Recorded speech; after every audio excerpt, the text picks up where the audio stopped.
Rage in Texas as this 16-year-old kills 4 people in a drunk driving crash and only gets 10 years probation. The ruling sparking controversy because Ethan Couch's lawyers later claimed that he was not to blame for this crash because of a condition that they're calling affluenza, like the affluent. They're defining this as a condition stemming from having wealthy, privileged parents who never set limits for him. So that's why they say that he shouldn't do any time, he should only get probation. Let's listen in to the victim's husband and father in this case. This is just wrong. It was difficult, but probably nothing more difficult than today. Money always seems to keep Ethan out of trouble. This was one time I did ask the court that for justice and that for money not to prevail. Well, for some perspective, we're joined by criminal defense attorney David Yannetti at our Beacon Hills studio. David, thanks for joining us. Is affluenza even a disease? Well, I'm certainly not qualified to say that, but I will tell you that I've been practicing for 24 years, both as a prosecutor and as a defense attorney. I've never heard of anything like this. Well, then let me ask you this. As a practicing defense attorney, put yourself in that defense attorney's shoes. What would you do if someone wanted to claim affluenza as a defense? Would you go there? I want you to be honest. Right. Well, that's a tough question to answer. I mean, you know, there are some cases where you're left with very little to argue, and it sounds to me like, you know, they picked something that was probably the least of a lot of bad alternatives. But the irony here is that it appears to have worked. It appears to have worked, a made-up condition, if you will, and one that you almost can't even get past the word. And then when you get past the word, this made-up word, then you realize that this is what this kid is serving probation.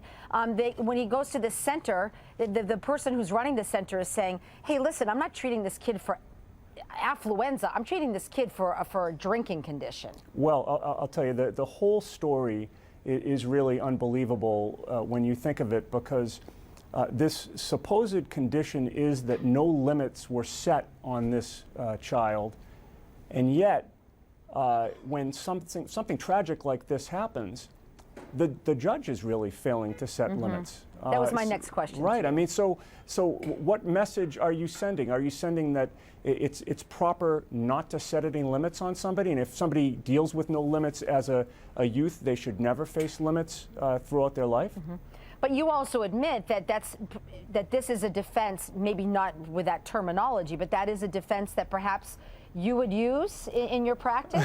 Maybe not to that extreme, well, but have you ever used that before? I never have, and generally my rule is that, you know, I obviously I want to make the best argument that I can for my client, but it's difficult for me to make an argument that does not pass the straight face test. And this would be a difficult one for me to articulate, I think. Right, and I mean, drinking and driving is drinking and driving. To me, it doesn't matter what brings you there or how it's caused. You're drinking and you're driving, and you've killed not one, not two, not three, 4 people.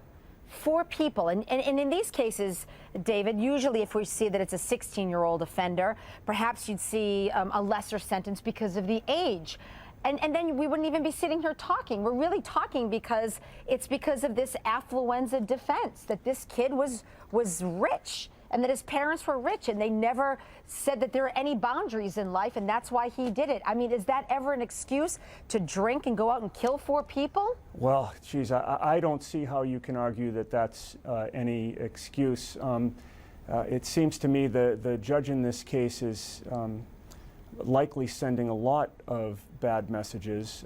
There being no consequences for this horrible crime, and I've also learned that, you know, apparently there was a 14-year-old African-American boy before her for punching somebody who wound up dying. Again, probably no intent to kill there, and he wound up getting 10 years. So, you know, is there a different justice system for the wealthy than there is for, you know, those who are not wealthy.